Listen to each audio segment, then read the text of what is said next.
Assalamualaikum warahmatullahi wabarakatuh. Iki ngaji santai-santai nama muhasabah. Muhasabah itu kalau Kiai Jawa maknani itu ngoreksi diri sendiri. Jadi menghitung diri sendiri. Ini pas bidang yang saya tekuni tadi karena Habib Ahmad yang minta kemarin sama ibu saya dari Indonesian Power itu. Ibu Lia, saya turutin. Sekaligus saya sambil belajar terus tentang muhasabah. Dalam konteks Indonesia, muhasabah itu sudah jadi perilaku ya. Karena dulu orang tua saya, guru-guru saya kalau ngandani itu, bayangkan kalau kamu jadi dia. Jadi misalnya kita mentang-mentang atasan, otoriter sama bawahan. Bayangkan kalau kamu jadi yang bawahan itu kayak apa? Laukun tamakanah, kalau orang Arab bilang bayangkan kalau kamu di posisi dia. Makanya guyonannya orang-orang Indonesia itu kan orang ngaramkan judi gitu, bareng dikasih tahu. Tapi yang menang anak jenengan, alhamdulillah. Ternyata ngaramkan itu karena ada anaknya. Kalau anaknya yang menang ya seneng. Meskipun itu guyonan, tapi saya punya padanan itu dalam kitab Hikam. Nabi Ibrahim itu Khalilur Rahman, tentu bencinya minta ampun sama yang namanya maksiat. Suatu saat beliau diterbangkan di alam malakut. Itu kalau di hikam saya halaman 15 juga. Saya masih ingat betul. Mungkin kalau Anda beda halaman karena beda cetakan. Setelah diterbangkan di alam malakut, diperlihatkan sama Allah. Ada orang pezina, ada orang syaribul khomri, ada orang mabuk, ada orang macam-macam. Allah tanya sama Nabi Ibrahim, bagaimana pendapat kamu Ibrahim tentang mereka yang maksiat? Kata Nabi Ibrahim, ya Allah, habisi saja mereka. Mereka hidup di bumi engkau, makan rezeki engkau, kemudian mereka tidak taat sama engkau. Singkat cerita di fase itu, saya ulang lagi di fase itu, Allah nurutin sampai sekian peristiwa, mungkin 3 atau 4. Sudah, setelah sekian tahun Nabi Ibrahim lupa peristiwa itu, kemudian beliau diminta menyembelih anaknya. Ini versi kitab Hikam. Memang versinya banyak tentang kenapa Nabi Ibrahim disuruh menyembelih anaknya. Ketika mau menyembelih anaknya, Nabi Ibrahim ragu. Huwa samratu fuadi, anak saya ini buah hati saya, kenapa engkau suruh menyembelih? Terus kata Allah, apa kamu tidak ingat ketika kamu saya angkat di alam malakut, kemudian kamu usul bunuh-bunuh, saya tidak mempertimbangkan usul Anda, tapi kenapa sekarang saya merintahkan kamu mikir gitu? Terus, ya karena ini anak saya ya Allah. Terus kata Allah, rumang samu wong sumpukon mata ini gak gawean kau sing gawe kowe enak wae usul mata ini. Sebenarnya saya yang bikin, kemudian Anda enak aja usul membunuh. Semenjak itu Nabi Ibrahim itu di eranya itu asfaqun nas, orang paling sayang sama manusia. Karena kadang kita keras itu ya kebetulan tuh udah anak kita, ada keluarga kita. Cara orang Jawa itu kan gitu ya, kalau ada perempuan terus macak yang macam-macam pakai sepeda motor cowok, terus wah itu luput suwo, semoga-moga gini. Tapi setelah dikasih tahu, niku ponakane jenengan, semoga-moga selamat. Jadi jangan-jangan kemarin ahli ma'asi itu kebetulan tuh tidak keluarga kita. Kalau keluarga kita yang pernah salah pada kita, semangat kita mintakan maaf. Jangan-jangan kita didikte hukum sosial gitu. Jadi orang yang salah, kebetulan tuh orang yang menservis kita. Atau keluarga kita, atau orang dekat kita, jangan-jangan semangat kita mintakan ampun. Tapi kalau sama orang lain, kebetulan musuh kita semangatnya minta itu kena adab. Nah ini yang nggak boleh dalam Islam. Islam mengajarkan niru Rasulullah SAW, Nabi itu rahmatal lil alamin. Bahkan kemarin saya ngaji virtual sama beberapa habaib, ada Habib Ali Al-Jufri dari Mesir, ya. Ada Habib Alwi dari Kuitang, ada Habib Nabil Al-Musawa. Dari sekian habaib itu saya masih ingat diantaranya yang didawuhkan rahmatan lil alamin itu ketika Nabi adzahu qaumuh, disakiti oleh kaumnya, dan itu mereka masih kafir semua. Itu mereka dapat doanya Nabi, Allahumma hdi qaumi fa innahum la ya'lamun. Kayak apa baiknya Nabi, orang yang menyakiti, yang melukai, tapi Nabi masih berdoa, Allahumma hdi qaumi fa innahum la ya'lamun. Sayyidina Umar dapat doanya Nabi itu ya khina kana kafiran, ketika masih kafir didoakan, Allahumma aizzal Islam bi Umar. Itu ketika masih kafir. Itu pelajaran bagi kita bahwa yang sedang tidak cocok pun itu berdapat doa kita. Ya doa supaya kondisi kita baik, hari tambah baik. Karena agama ini Saya berkali-kali bilang limangka nayarjuwa hawal yawmal akhir. Agama ini diperuntukkan bagi yang selalu punya harapan pada Allah Subhanahu wa taala. Saya cerita muhasabah ini tentang hubungan kita dengan Allah. Di Indonesia itu banyak orang fasik, banyak orang nakal. Ya di mana-mana orang nakal itu ya mayoritas, wa aksaruhum fasikun. Tapi berkahnya harapan. Mungkin saya kira nakal sok benda, mungkin saya kira sholat sok ben sholat, mungkin sekarang belum sakhok, belum dermawan, suatu saat dermawan. Barokahnya itu kefasikan ini dianggap sementara, sedang fasik, sedang tidak benar. Karena kiai-kiai kita, para guru-guru kita, para habaib utamanya itu mesti bilang semoga husnul khotimah. Nah barokahnya doa itu semoga husnul khotimah itu menjadikan satu pola sosial. Yang sedang fasik ini masih diharapkan jadi lebih baik, jadi lebih. Sehingga kita tidak ngambil sikap ekstrim, yang ingin menghabisi atau ingin mengadili, tidak. Karena selalu kita punya harapan. Dan agama ini limangka nerjuwo hawal yawmal akhir. Bayangkan itu kalau yang nakal itu anak kamu. Pasti kamu nggak ingin kan langsung dapat azab, dapat apa. Padahal kita semua jadi tokoh ini abul kulli, bapak dari semuanya. Sehingga ketika Rasulullah SAW jalan-jalan kemudian melihat perempuan sedang menyalakan api. Kalau apinya mati ditiup, anaknya dijauhkan. Nanti kalau sudah jauh dari api, anaknya digendong lagi. Terus kata Rasulullah, matur ke semua sahabat, Aro'aitum anna hadih tarihatan waladaha alan nar. Apa kamu berpendapat bahwa perempuan ini akan melemparkan anaknya ke neraka? Tidak ya Rasulullah. Tidak akan seorang ibu melemparkan anaknya ke api. Terus kata Rasulullah, Allahu arhamu min hadih biwaladiha. Allah lebih rahman, lebih rahim dibanding orang tua ini kepada anaknya.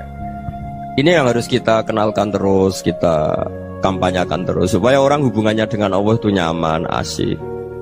Sehingga dengan demikian selalu ada harapan bahwa yang sedang nakal ini suatu saat tobat. Kita tidak boleh menghukumi pasti begini, pasti gini, itu tidak wilayah kita. Itu juga yang dicontohkan Rasulullah SAW. Secara lahir Nabi itu nggak berkenan sama Wahsy, karena Wahsy itu salahnya salah fatal karena membunuh ahabban nasi ila Rasulillah, yaitu membunuh Sayyid Hamzah. Jadi ketika Wahsy tobat, Nabi itu terima tobatnya. Dan ketika beliau dengan basariyahnya nggak siap ketemu Wahsy karena harus ingat Sayyid Hamzah, basariyahnya diturutin. Oke, kamu iman saya turutin, tapi jangan sering ketemu saya. Karena kalau ketemu kamu saya masih ingat sama paman saya Sayyid Hamzah. Kita bisa ngelola seperti itu. Kita tidak cocok sama orang, bagaimanapun mereka umat Rasulullah SAW, kita tetap mencintai mereka. Misalnya kalau beda agama, mereka sama-sama orang Indonesia, kita mencintai mereka atas nama warga Indonesia. Tapi kalau misalnya potongannya ora cocok, beda kultur, bawaannya itu mangkelno cara Jawa, ya bisa diilmoni, jangan ketemu. Wong sudah tidak cocok, ingin ketemu nyari solusi. Roh ini tok seneng itu kan ya repot gitu. Ya sudah kalau nggak pati cocok ya jangan sering ketemu. Dan itu kita bisa memanage seperti itu tuh bisa. Saya berkali-kali cerita tentang Imam Syafi'i. Kalau dikasih tahu ya Imam Abu Abdillah, panggilannya Imam Syafi'i, tetangga anda ini ternyata banyak yang nggak senang anda. Jawabnya beliau senang. Ya bagus kalau nggak senang saya, ndak utang saya katanya. Jadi gara-gara saman seneng aku ngatur aku ini kan. Dan mungkin saman rasa seneng kan ya enak. Jadi hidup itu dianggap happy. Kalau seneng ya teman silaturahim, kalau nggak seneng ya nggak bakal utang gitu. Baru kayak rasa seneng itu nggak ganggu. Gitu. Jadi dulu itu orang bisa ngelola seneng tidak seneng itu bisa. Karena ada kearifan hubungan dengan Allah Subhanahu wa taala. Hidupnya selesai karena masyghul bi dzikrillah, mereka sibuk dengan Allah. Makanya kata ulama-ulama tasawuf, kamu jangan melihat manusia perilakunya, tapi kamu juga harus ingat yang gerakkan semua itu Allah Subhanahu wa taala. Dengan demikian kita farah, kita senang. Makanya Nabi kalau ngutus Anas bin Malik kemudian nggak kesampaian yang diinginkan karena Anas main. Ketika garwa-garwani Nabi agak tersinggung, Nabi andaikan Allah menghendaki yang saya inginkan kesampaian, pasti itu kesampaian. Jadi dianggap kegagalan Anas gak manggil yang dituju Nabi itu ya kersane Allah, ya enteng saja. Sayyidina Ali lebih parah lagi yang dialamin. Itu dalam beliau kalau dipanggil itu gak cepet-cepet ke sana. Ketika ditanya, kenapa kamu tak panggil gak cepet ke saya? Amin tu ukubatak, karena aku tahu engkau orang baik. Orang baik itu pemaaf. Jadi makanya orang-orang soleh dulu itu bodoni itu. Makanya sekarang kalau ada orang bodoni itu mesti dibidik orang soleh. Kalau orang-orang soleh itu kakean husnudzon akhirnya sering dibodonin. Abdullah bin Umar itu masyhur itu. Kalau ada budaknya sering sholat, sergap sholat itu dimerdekakan. Akhirnya nggak sholat pun pura-pura sholat. Akhirnya juga dimerdekakan. Ketika ditanya, kenapa engkau merdekakan? Padahal mereka sholatnya menipu engkau, kata pembisik-pembisik itu. Man khoda'ana lillah in khoda'na lah. Dia nipu atas nama Allah, berarti saat tertipu juga atas nama Allah. Gak masalah dong, semuanya demi Allah Subhanahu wa ta'ala. Jadi ketika kita ketemu mensifati Allah Ta'ala itu ghafir, Allah pemaaf. Jangan kamu gak fair untuk diri kamu nyifati Allah ghafir, pada orang lain Allah kamu sifati syadidul iqab. Jadi Allah kamu atur, kayak MC tadi ngatur saya. Jadi Allah itu apa? Kalau pada saya ghafir, kalau pada musuh saya syadidul iqab. Itu tidak fair. Kalau Anda punya harapan kepada Allah karena Allah Rahman Rahim, Allah ghafir, sebenarnya Allah pada musuh kita ya bisa saja Allah ghafir, bisa saja Allah Rahman Rahim. Sehingga kita melihat orang lain yang kita tidak cocok itu ya enteng saja. Itu min ummati Rasulillah sing tanaluhu syafa'atu, tanaluhu sa'atu rahmati, tanaluhu fair. Jangan dengan kita kayak mesti dapat rahmat. Jangan orang lain kayak Allah pasti syadidul iqab. Itu tidak boleh. Sehingga ketika ada orang Badui, singkat cerita orang Badui ini kencing di masjid, semua sahabat membentak dia. Yang nggak bentak hanya Nabi tok. Saking mangkalnya orang ini karena semua sahabat bentak kecuali Nabi. Setelah dibenarin Nabi, terus Nabi nyuruh sobu ali dhanuban min ma'in. Setelah disucikan masjid itu, dia berdoa keras sekali. Allahumma arhamni wa Muhammadan wa la tarham ma'ana ahadan. Ya Allah, yang berhak dapat rahmatmu hanya saya dan Nabi Muhammad, yang lainnya jangan gitu. Karena yang lainnya itu jengkelin, gitu aja saya salah dimarah-marahin gitu. Jadi kalau kamu doa terbatas ya kayak orang Bedui ini, kayak orang Arabi. Apa kata Nabi? Laqad tahajjarta wasi'an. Allah yang rahmatnya luas menjadi kamu sempitkan. Karena kamu mau atur Allah hanya Rahman pada Indonesian Power, pada NU, pada kita, yang orang lain gak perlu dapat. Itu kan kasihan Islam, karena Islam terus gak dimiliki semua orang. Allah gak dimiliki semua orang, Rasulullah gak dimiliki semua orang, karena dipek NU, dipek ormas tertentu, dipek, gak boleh seperti itu. Gak boleh takhasyar tawasian, kata Nabi, gak boleh mempersempit zat yang rahmatnya itu luas. Ini semoga etika ini kita pakai di Indonesia. Yang sedang fase kita harapkan lebih baik. Yang sedang nggak dapat hidayah kita doakan dapat apa? Hidayah. Masyhur kan, makanya tadi saya mohon sama Habib Ali supaya Habib Ahmad supaya tetap mahalul qiyam, tabaruk sama Habib Ali. Di antara doa-doa di Simtud Duror masyhur itu antuqa bilal mudhriba minnah bil ghufran wal musi'a bil ihsan. Jadi harapannya para habaib, para orang-orang baik dulu ya, semoga yang dosa itu dimaafkan, yang sedang salah dibuka, bikin lebih baik. Nabi itu tugasnya juga gitu. Wastaghfir li dzambika walil mu'minina wal mu'minat. Nabi itu tugasnya juga memintakan ampun yang sedang salah. Nah ini cobalah jadi etika kita, muhasabah kita. Jadi muhasabah itu cara berpikir kita set, kita pikir ulang. Ternyata semangatnya seorang Nabi itu wastaghfir li dzambika walil mu'minun. Semangatnya itu memintakan ampun. Orang ahli tafsir tahu semua kalau Nabi itu tidak mungkin dosa. Jadi itu khitabun Nabi wa urida bihi ummatu, itu khitab Nabi, tapi yang dimaksud itu umatnya, karena Nabi tidak akan mengalami dzambun, tidak akan mengalami dosa. Sekarang enggak, kadang-kadang kita ini kalau orang lain salah itu semangat. Kalau di perusahaan ada teman salah, apalagi pimpinan salah itu seneng, barokahnya salah bisa ganti kan gitu. Ya, jadi kalau mungkin di dunia tokoh juga gitu, barokahnya ada tokoh salah, kita yang jadi populer sendiri, tidak boleh seperti itu. Kita harus salimus sodri di jami'il muslimin. Jadi ini harus dilatih. Saya tadi matur sama Habib Ahmad, latihan kita jadi hidup. Nabi itu kalau resep jadi wali itu kata Nabi gampang. Kata Nabi, kalau kamu ingin disenangin Allah, ya sudah. Kalau kamu asbahta wa amseta gini-gini, perasaan kamu, kata Nabi, jangan punya perasaan ghil sama orang muslimin. Itu sudah wadzalika min sunnati. Makanya Nabi ngendikan la yablughni ahadun an ahadin syai'an. Ada yang baca la yuballighni ahadun an ahadin syai'an. Seseorang jangan melaporkan ke saya tentang salahnya yang lain. Fa inni akhruju ilaikum wa ana salimus sadri. Karena saya ingin ketemu sampean semua dalam keadaan salimus sadri, tidak punya perasaan apa-apa. Karena kalau nurutin pembisik, nurutin informasi itu ya repot, karena orang pasti sepihak. Ada kiai yang top datang ke kampung-kampung ning desa-desa, kata yang seneng itu punya akhlak. Wah itu bagus orang besar datang ke kampung-kampung. Kata yang nggak seneng, Oh itu jobnya kayak kecil kok diambil, itu kan ya kasihan itu kan sudut pandang. Makanya saya sering bilang akal kita ini cukup untuk mentasdik Rasulullah SAW. Meskipun perasaan kita kadang orang Jawa itu beda. Saya berkali-kali bilang sama peneliti dari Jogja, kenapa sih Gus para nabi itu kok poligami istrinya banyak?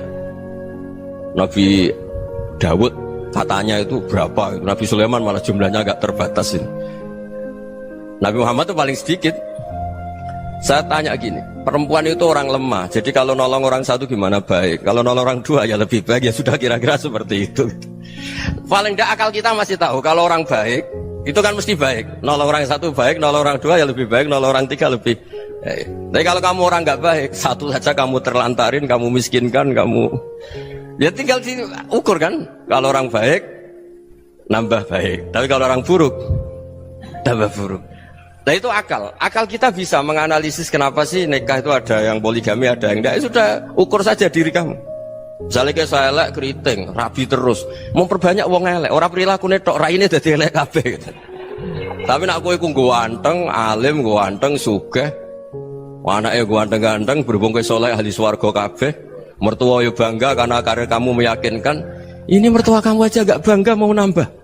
Ipar gak bangga, mertua gak bangga, desa kamu yang kamu wayai juga gak beda dengan Nabi ketika nikah Juwairiyah itu gak ada pernikahan sebarokah Nabi dengan Juwairiyah itu Azharu Rasulillah. Di situ habis perang banyak tawanan, gara-gara jadi besanya Nabi langsung dibebaskan semua karena Azharu Rasulillah. Sekarang besanya Kanjeng Nabi. Dulu Abu Sufyan mangkalnya bukan main sama Nabi, gara-gara putrinya dinikah terus langsung jadi.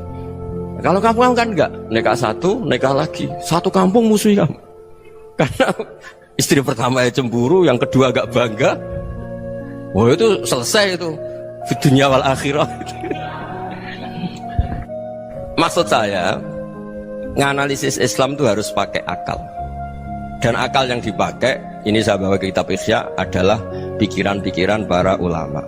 Makanya ketika Imam Ghazali ketika ditanya fakaifa bi muslimin fasikin asawaha fi jami'i amri, kalau kalian ketemu orang fasik, orang Islam tapi fasik, perilakunya nggak ada yang benar. Kata Imam Ghazali jawabnya lucu, aneh. Ma min muslimin illa wa islamuhu ta'ah. Tidak ada orang Islam kecuali dia mau Islam, membenarkan Allah dan Rasul itu sudah taatnya dia. Kok kamu tidak bisa melihat taatnya dia? Dia pikirannya kan ini pemabuk, ini tukang apa. Tapi kata Imam Ghazali, sebenarnya kamu masih bisa berpikir positif. Ma min muslimin illa wa islamuhu ta'ah. Tidak ada seseorang Islam ketika dia milih Islam itu pasti ada taatnya, yaitu tasdik pada Allah dan tasdik kepada Rasulullah SAW. Jadi dengan pola seperti itu, maka di antara guru-guru kita yang modern ya di era Mbah Maimun, di sini ada Habib Ahmad, Habib Salim, syair yang sering dibaca beliau adalah ada orang munajat sama Allah. Ini cerita munajat. Itu orang itu ngendikan gini, ana muznibun, ana mukhtiun, ana asi, huwa rahimun, huwa ghafirun, huwa afi. Ya Allah, saya mukhti, saya orang yang salah. Ana muznib, saya orang yang dosa. Ana asin, saya sering maksiat. Tapi engkau ya Allah, engkau ghafir, pemaaf. Engkau rahim, maha pengasih. Engkau afin, yang mudah memaafkan. Kata orang ini, ya agak kurang ajar, tapi saking senengnya sama Allah. Qobal tuhunna salasatan bisalasat. Ya gini saja ya Allah, sifat engkau diadu dengan sifat saya. Engkau Tuhan, Gusti, nggak boleh kalah katanya. Terus wasatah liban ausofu ausofi, dan engkau pasti pemenangnya gitu. Jadi ada orang rayu Allah dengan cara seperti itu ya ada ya. Saya ini manusia, salah saya banyak. Engkau ampunannya banyak. Engkau Tuhan, Gusti, nggak boleh ampunan Anda, ampunan engkau kalah dengan salah saya. Nggak boleh Tuhan kok kalah. Jadi untuk supaya orang punya harapan gitu. Banyak juga wali-wali yang jadab ketika datang ke makam Rasulullah SAW. Itu kalau dongo ya agak kacau sebetulnya, cara syariat agak kacau. Ya Allah, engkau punya dua pilihan. Jika engkau menjadikan saya soleh, surah habibu, yang senang kekasihmu, yaitu Rasulullah SAW. Tapi jika engkau menjadikan saya fasik, surah aduuk, yang senang itu setan. Monggo jenengan mau menyenangkan kekasih jenengan, mau menyenangkan musuh jenengan, monggo jenengan bebas kok memilih.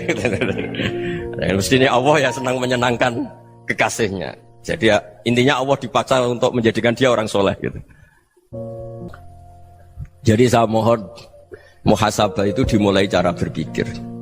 Makanya di sini sebetulnya tag ini supaya dapat barokahnya Ihya. Ini kitab yang disenangi para habaib, para ulama. Sebetulnya teks di muhasabah itu redaksinya gini ya, yang lengkap. Hasibu anfusakum qabla an tuhasabu wa zinuha qabla an tuzanu wa tahayya'u lil ardil akbar.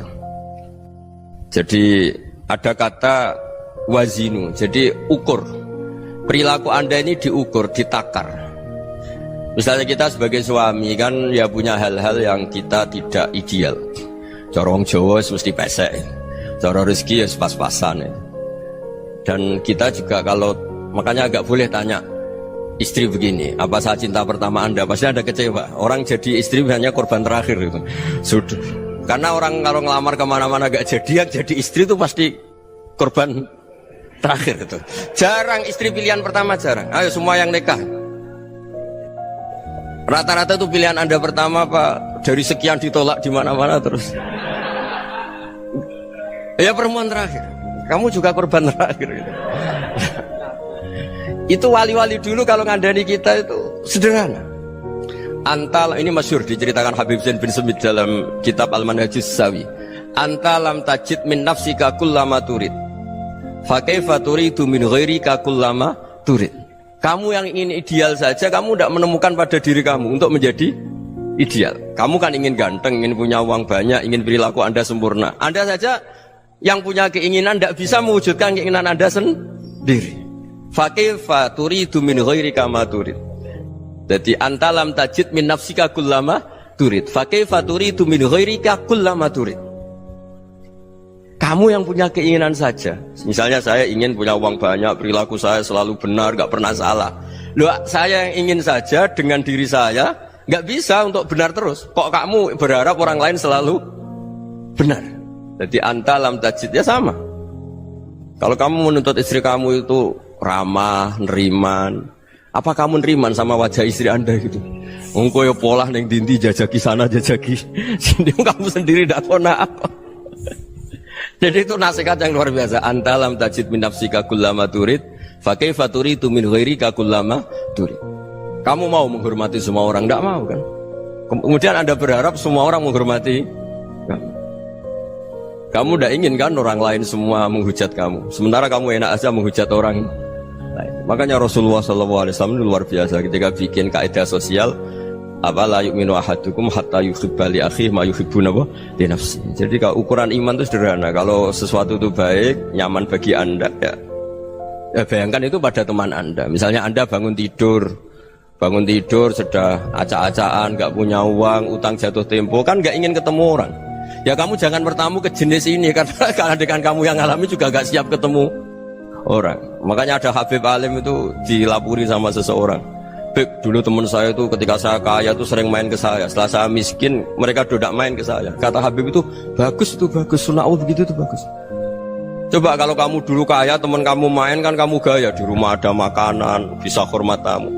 Setelah kamu miskin jadi buruh manol di pasar atau buruh bikin boto, teman kamu datang, malu enggak kamu? Mendingan enggak datang gitu. Akhirnya baru, oh ya alhamdulillah kalau gitu. Loh ya kan dulu teman kita datang, kita ada Alphard, istri cantik, rumah bagus lah, kita miskin, buruhnya orang pas dibentak-bentak, teman kamu udah datang. Milih datang apa enggak kalau setelah kamu jatuh? Enggak kan? Jadi barokahnya ilmu itu terus. Ya, tapi kadang-kadang orang tuh, wah setelah saya miskin teman-teman enggak kasih ke sini.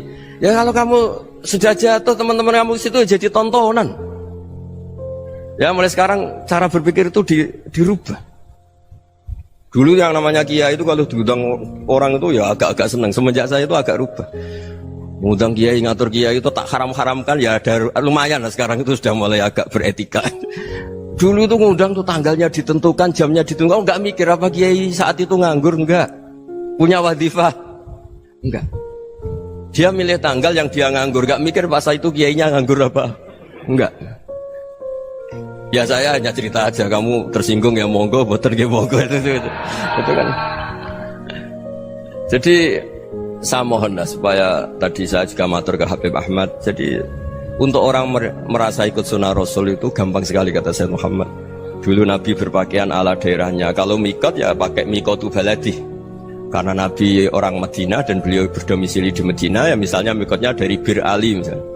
Tapi kalau Anda orang kawasan Tanim mau umrah ya dari Tanim. Misalnya kawasan Jirona ya dari Jirona. Artinya apa? Kamu ngambil mikot karena Nabi mikot misalnya dari Bir Ali, bukan berarti kamu harus seperti Nabi di Bir Ali. Kamu orang Mekah, misalnya kamu orang Tanim, orang dia harus dari mikot itu apa? Baladi. Sama, makanya di fikih-fikih itu kalau teknik anak, Nabi orang Arab, halawiyatnya kurma ya kurma. Kalau orang Jawa sedegan, semua bodoh-bodoh. Ya, bodoh-bodoh manis. Jadi ini tabaruk sama Sayyid Muhammad, ini ada murid beliau Habib Ahmad, saya baca supaya orang itu merasa ikut Nabi itu gampang sekali. Ini saya baca ya di halaman tadi disaksikan Habib Ahmad 433 di kitab apa begini? Manhajus Salaf fi Fahmin Nusus. Itu kata Sayyid Muhammad, wa kanat sunnatu Rasulillah annahu yat'amu ma yajiduhu fi ardi wa yalbasu ma yajidu wa yarkabu ma yajidu mimma abahu Allah ta'ala. Faman istamala ma yajidu fi ardi fa huwa al-muttabi' lis-sunnah. Kama annahu hajjal baita min madinati. Faman hajjal baita min madinati nafsihi fa huwa al-muttabi' lis-sunnah. Wa illam takun hadhil madinatu tilka. Jadi intinya misalnya Nabi dulu itu ngasih sedekah kepada fakir miskin ya pakai dinar, dirham.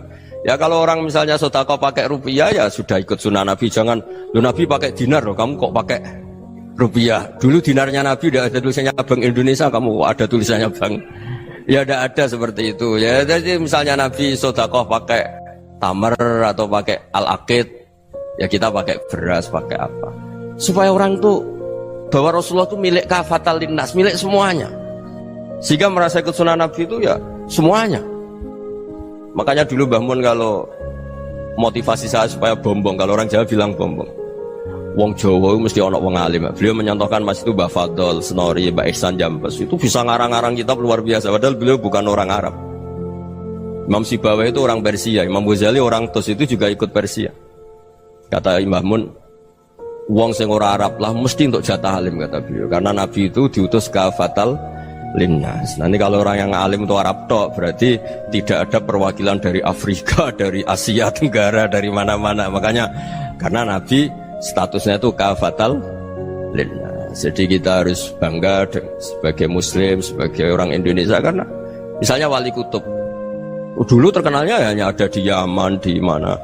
Ternyata pernah ada juga di Indonesia dan seperti Habib Abu Bakar Segaf Gresik. Jadi ya harusnya kan tetap orang Indonesia meskipun beliau zuriyah Rasul kan ya sudah orang apa? Orang Indonesia. Zuriyahnya Habib Ali Simtuduror sekarang di Solo. Jadi Indonesia juga dapat alawin banyak, dari Sadatin al-Alawin juga banyak. Jadi saya mohon barokahnya ngaji seperti ini. Melihat orang lain tuh gampang, bayangkan tuh kalau anak kamu. Makanya Nabi, nanti kalau nggak percaya lihat di Hikam nomor 15 di kitab saya itu. Di situ dijelaskan oleh Hikam, jangan-jangan semangat Anda pada orang yang maksiat, pada orang yang keliru supaya dihukum itu karena kebetulan itu udah anak Anda, itu udah keluarga Anda. Coba kalau itu keluarga Anda. Makanya kalau saya guyonan di Jogja itu ada pembantu mecahkan piring terus dimarahi majikannya, saya mesti guyon gitu, pasti itu pembantunya tidak cantik. Kok bisa Gus? Andekan cantik dan kamu senang mecahno piring satu, piring sewu ra iso ngamuk. Ternyata ngamuknya itu karena mecahkan piring apa karena plus tidak cantik? Coba jawab para lelaki ini. Kamu marah sama orang maksiat tuh karena maksiat, karena plus itu udah anak Anda. Bayangkan kalau itu anak Anda. Itu hebatnya Rasulullah SAW. Karena kita yang salah pun kadung umatnya, Nabi tetap ngasih fasilitas syafaati li ahlil kabair min ummati. Kayak apa baiknya Nabi? Tidak ikut maksiat tapi ikut fasilitasi ngasih syafaat. Loh kalau li ahlil ibadah kan wajar. Nabi ketika ini syafaati li ahlil kabair min ummati. Ya karena tadi logika yang dibangun Rasulullah itu logika yang luar biasa. Kita semangat orang lain kena hukuman itu karena kita tidak punya ra'fah, tidak punya rahmah. Coba kalau Rasulullah yang bil mu'minina ra'ufur rahim, semangatnya itu mendoakan supaya tobat, mendoakan diampuni. Dan itu juga yang diperintahkan oleh Allah Subhanahu wa taala, wastaghfir li dzambika walil mu'minina wal mu'minat. Ya semoga barokahnya ngaji ini, barokahnya Habib Ahmad, barokahnya Maulid Simtuduror, barokahnya semua kitab Madaih Tibak Berjanji semuanya, barokahnya Ikhya, barokahnya Said Muhammad, barokahnya guru kita semua Mbah Maimun, bapak saya. Kita ini ngikuti manhaj, ya, ngikuti apa? Manhaj. Saya sering didhawuhi Mbah Mun, kenapa ihdinas siratal mustaqim bukan siratoka? Bukan jalan engkau ya Allah, karena Allah itu nggak bisa kamu tiru. Allah itu tidak tidur, tidak makan, tidak kesel, tidak capek. Yang bisa ditiru itu siratal ladzina an'amta alaihim. Yang bisa ditiru manusia ya niru manusia. Karena Allah itu tidak bisa ditiru. Makanya ihdinas siratal mustaqim siratal ladzina. Dan niru siapa? Niru guru-guru kita. Termasuk niru cara pandang. Jadi misalnya ada orang awam di rumah itu hanya delok reng, delok tikus liwat, itu kan kayak nganggur. Kok ora tahajud malah mendelok reng. Melihatnya jangan gitu. Huwa tarokal ma'asiyah. Dia di rumahnya tidak dugem, tidak kemana-mana. Dia berarti malam itu tarkul ma'asi. Tidak nyopet, tidak garong, tidak ke tempat maksiat. Susahnya apa sih husnudzon? Jadi jangan lihat huwa tarkut tahajud, huwa tarokat tahajud, wa taroka qiyamul lail. Oke ya, namanya orang begitu ya tidak tahajud, tidak qiyamul lail. Tapi susahnya apa sih kamu bilang huwa tarokal ma'asiyah? Dia juga meninggalkan maksiat. Dan tarkul maksiat itu ibadah. Supaya orang tuh gampang lah husnudzon sama orang muslim. Ini orang mukmin, orang yang luar biasa. Di mata Allah itu orang yang luar biasa. Kayak tadi Imam Ghazali, kalau saya ketemu orang muslim kemudian dia tidak pernah baik, gimana? Kata Imam Ghazali, ma min muslimin illa wa islamuhu ta'ah. Tidak ada orang Islam ketika dia mentasbihkan Allah dan Rasulullah, berarti dia juga punya taat. Ya ini latihan saja. Sing iso nglakoni Habib Ahmad kula namung cerita mawon. Kula cerita secara akademik. Saya punya kitab, saya baca, dan alhamdulillah kita paham barokahnya para guru. Dan supaya terbiasalah sebaik-baiknya ibadah husnudzon billah wa husnudzon bil mu'min. Soal tidak cocok ya diilmoni tadi ya, namanya nggak cocok ya jangan sering ketemu. Seperti Rasulullah SAW, beliau karena sangat mencintai Sayyid Hamzah, ketemu orang yang pernah begitu sama Sayyid Hamzah, ya beliau secara basyariah tidak siap. Tapi beliau secara cara bahasa sekarang, secara profesional, kalau beliau seorang nabi dan harus menerima tobatnya siapapun ya diterima. Saya meskipun dengan A, B gak cocok karena dia begini-begini sama saya, tapi saya ingat dia sholat, dia baca sholawat, dia mencintai Rasulullah, ya kita hormat. Ya soal tidak cocok ya di manage tadi ya, zuruhiban tasdad huban. Kalau tidak pati cocok ya jangan sering ketemu, bawaannya enak nanti. Ya semuanya itu diilmoni lah. Makanya ngendikane Ma'ruf Al-Qurhi ada yang baca Al-Kharki, mangqala fil yaumi salasa marrat wa marham ummata Muhammad kutiba minal abdal. Karena semangat mencintai siapapun satu hari sering baca marham ummata Muhammad, wa ma aslih ummata Muhammad, wa ma tajawaz an ummati Muhammad, itu mesti kutiba minal abdal. Dia pasti termasuk wali abdal. Maksudnya semangat mencintai ya dilatih lah. Misalnya Indonesia Power atau PLN, andai kan tidak ada PLN tuh kayak apa? Orang nggak bisa ngaji, tidak bisa aktivitas. Ya barokahnya ada PLN, barokahnya jasanya. Kita sadar, tidak semua kebaikan kita ini memenuhi keinginan orang banyak. Gitu. Orang banyak ingin listrik, ingin saluran apa, dan itu kadang yang mewujudkan orang lain atau kelompok lain. Ya karena itu manfaat ke orang lain ya kita doakan. Karena khairunas anfa'uhum linnas. Sehingga kita terbiasalah ngakui orang lain. Seperti semangatnya Rasulullah SAW, semuanya itu didoakan, semuanya diinginkan kebaikannya. Bahkan Nabi gak putus asa sampai di akhirat. Ketika Nabi lain sudah putus asa karena sudah akhirat, sampai dimintai syafaat semuanya bilang nafsi, nafsi. Karena merasa semuanya gak punya nyali di depan Allah. Karena ini sudah akhirat, sudah finish. Tapi apa Rasulullah? Analah. Ya udah, saya sanggup mensyafaati kalian. Terus kata Nabi, fa'atiyal arsya. Saya mendatangi aras fa akhirru lahu sajidan, saya sujud wa ahmaduhu bima hamida 'allamaniha rabbi. Kemudian saya tetap muji Allah dengan pujian yang terus menerus. Padahal sudah di akhirat sudah finish. Nabi dimintai syafaat masih sanggup karena Nabi tahu akhirat tidak bisa mendikte Allah, tidak bisa. Allah terus bilang, "Ya Allah, ini akhirat loh, engkau sudah tidak boleh mensyafaat." Tidak bisa. Allah tidak bisa diganggu akhirat. Allah tidak boleh dibatalkan rahmannya oleh akhirat. Allah tetap Rahman Rahim abadal abad. Dan Nabi tahu itu. Makanya kata para ulama, fa Muhammadun ahmadu min ghairihi. Jadi Nabi Muhammad namanya dua, yang terkenal. Sebenarnya banyak yang terkenal dua, Muhammad sama Ahmad. Ketika Nabi punya nyali memuji Allah di akhirat atau sudah di akhirat, itu fa Muhammadun ahmadu min ghairihi. Ketika Nabi lain sudah tidak punya nyali muji Allah karena sudah akhirat, Nabi Muhammad tetap berani muji Allah di saat seperti itu. Makanya Ahmadu di situ kata ulama itu af'al tafdil, fa Muhammadun ahmadu min ghairihi. Kanjeng Nabi lebih memuji Allah di saat yang Nabi lain sudah tidak punya nyali untuk memuji Allah di saat itu. Makanya kata Nabi fa akhirru lahu sajidan wa ahmaduhu bima hamida 'allamaniha rabbi. Akhirnya setelah lama gitu terus Allah ngendikan ya Muhammad irfa' ra'sak wasal tu'tah wasfa' tusyaffa. Sudah Muhammad angkat kepala kamu minta apa saya turutin, dan kalau kamu ingin mensyafaati umatmu saya beri hak apa? Syafaat. Nah, semoga semangat itu juga menjadikan kita munajat bahwa rahmat Allah tidak terbatas, harapan juga tidak terbatas. Mungkin yang sedang nakal ya kita katakan sedang, jangan terus kamu pastikan wah ini mesti suul khotimah, mesti tidak orang baik. Tidak, agama ini liman kana yarjuwaha wal yaumal akhir, selalu bagi yang punya harapan. Ya, mugi-mugi dapat barokah semua.